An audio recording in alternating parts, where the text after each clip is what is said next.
Assalamualaikum warahmatullahi wabarakatuh. Semangat pagi anak-anak.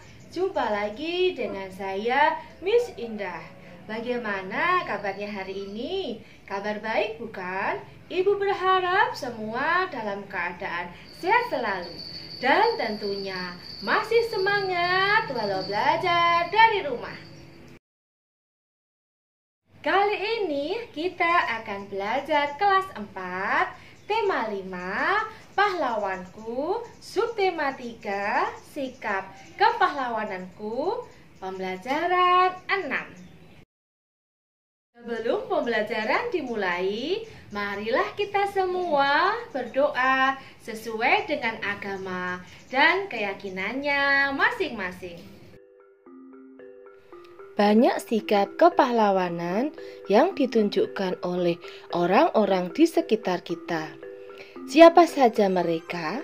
Ayo kita cari tahu bersama-sama.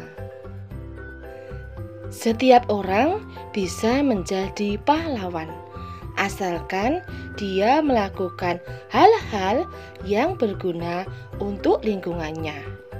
Apakah sikap yang dimiliki sosok di bawah ini mencerminkan sikap kepahlawanan? Nah, di sini ada seorang kakek penyelamat lingkungan tanpa pamrih. Berbuat baik tidak harus menunggu kaya.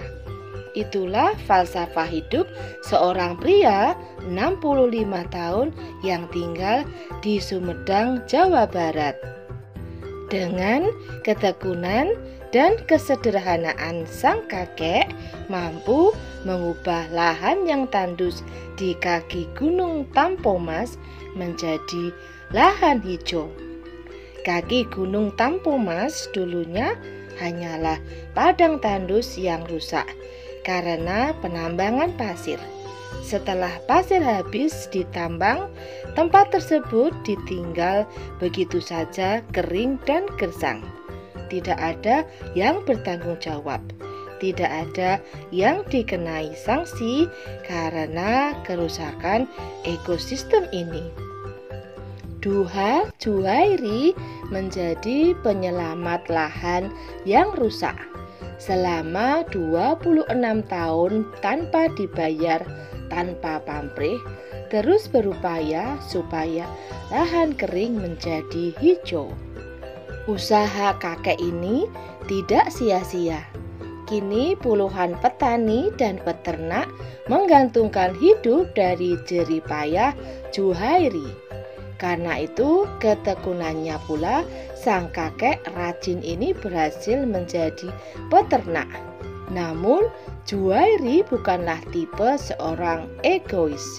Ketika berhasil, dia membagi kebahagiaan itu kepada penduduk sekitar untuk diajak menjadi peternak. Kini kakek Juwairi menuai kebahagiaan dari benih kebaikan yang ditabur. Hanya dengan upaya sederhana, Juwairi ternyata mampu mengubah dari tiada menjadi ada, dari kerusakan menjadi keteduhan. Untuk berbuat baik perlu usaha yang tiada henti. Cerita ini bersumber dari liputan6.com. Nah, di sini ada seorang kakek yang berjuang supaya lahan yang awal digunakan awalnya itu untuk penambangan pasir ya, yang sampai sekarang menjadi gersang, menjadi kering, akhirnya bisa tumbuh banyak pohon di situ menjadi hutan yang lebat dan bisa mensejahterakan penduduk di sekitarnya. Mereka berusaha dengan berternak. Nah, di sini kakek Duha Juwairi bisa disebut sebagai pahlawan.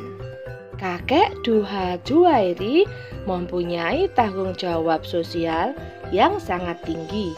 Tindakan yang dilakukan oleh kakek Juwairi adalah sejalan dengan nilai-nilai yang terkandung dalam Pancasila. Sikap dan perilaku yang sesuai dengan nilai Pancasila.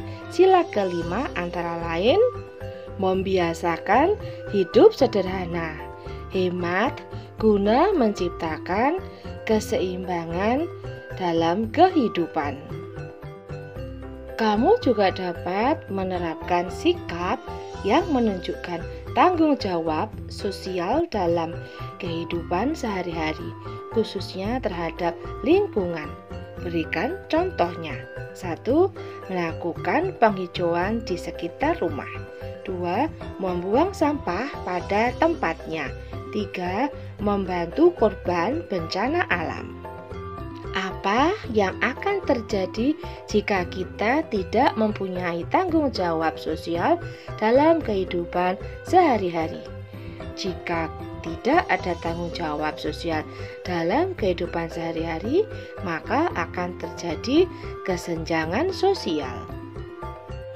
Kakek Duha Juhairi mempunyai tanggung jawab sosial yang sangat tinggi. Tindakan yang dilakukan kakek Juhairi adalah sejalan dengan nilai-nilai yang terkandung dalam Pancasila. Itu yang dilakukan oleh kakek Juhairi. Membantu orang-orang di sekitar kita yang mengalami kecelakaan merupakan salah satu bentuk tanggung jawab sosial yang sesuai dengan sila kelima Pancasila. Anak-anak telah belajar cara-cara menangani cedera akibat luka, luka memar, dan luka melepuh. Sekarang, anak-anak akan mencoba melakukan simulasi secara berkelompok tentang cara-cara memberi pertolongan kepada orang-orang yang mengalami cedera tersebut. Nah, kita ingat-ingat lagi tentang luka memar, luka lepuh, dan cara menanganinya. Memar adalah cedera yang disebabkan oleh benturan atau pukulan pada kulit. Ciri-ciri luka memar adalah sebagai berikut. 1. Jaringan di bawah permukaan kulit rusak dan pembuluh darah kecil pecah, sehingga darah dan cairan seluler merembes ke jaringan sekitarnya. 2. Memar ini menimbulkan daerah kebiru-biruan atau kehitaman pada kulit. Bila terjadi pendarahan yang cukup, timbulnya pendarahan di daerah yang terbatas disebut hematoma. 4. Nyeri pada memar biasanya ringan sampai sedang dan pembengkakan yang menyertai sedang sampai berat. Tahapan mengobati luka memar. 1. Kompres bagian yang memar dengan menggunakan kain bersih yang dicelupkan dalam air dingin. 2. Jika terjadi pendarahan, kompres bagian yang luka. Kompres dengan air hangat dulu selama 15-20 menit. Tujuannya supaya pembuluh darah melebar dan darah lancar sehingga proses penyembuhan lebih cepat. 3. Setiap 3 jam sekali, ulangi pengompresan dengan menggunakan kain bersih yang dicelupkan ke air dingin dan air hangat secara bergantian. Sekarang cedera luka. Luka didefinisikan sebagai suatu ketidaksinambungan dari kulit dan jaringan di bawahnya yang mengakibatkan pendarahan yang kemudian dapat mengalami infeksi. Luka dapat dibagi menjadi 2, yaitu luka lecet dan lepuh. Luka lecet atau abrasi yaitu cedera goresan pada kulit. 1. Bersihkan bagian yang terluka dengan sabun antiseptik. 2. Tekan perlahan bagian luka dengan perban atau kain bersih. 3. Oleskan bagian luka dengan krim antiseptik. Selanjutnya adalah lepuh. Lepuh adalah cedera gesekan pada kulit. Seluruh tubuh mempunyai kemungkinan besar untuk mengalami luka, karena setiap perenang akan melakukan kontak langsung pada saat latihan dan bisa juga luka karena peralatan yang dipakai. 1. Dinginkan bagian yang lepuh dengan air bersih. 2. Bersihkan dan keringkan bagian yang lepuh. 3. Balut longgar dengan perban. 4. Jangan mengompres luka bakar dengan es, karena dapat merusak kulit dan memperburuk cedera. Demikianlah video pembelajaran kali ini. Semoga bermanfaat. Jangan lupa like, comment, and subscribe-nya ya.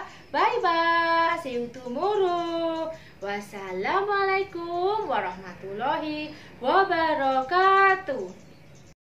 I'm an icon, man. I'm a girl about a 10. I should fuck her in a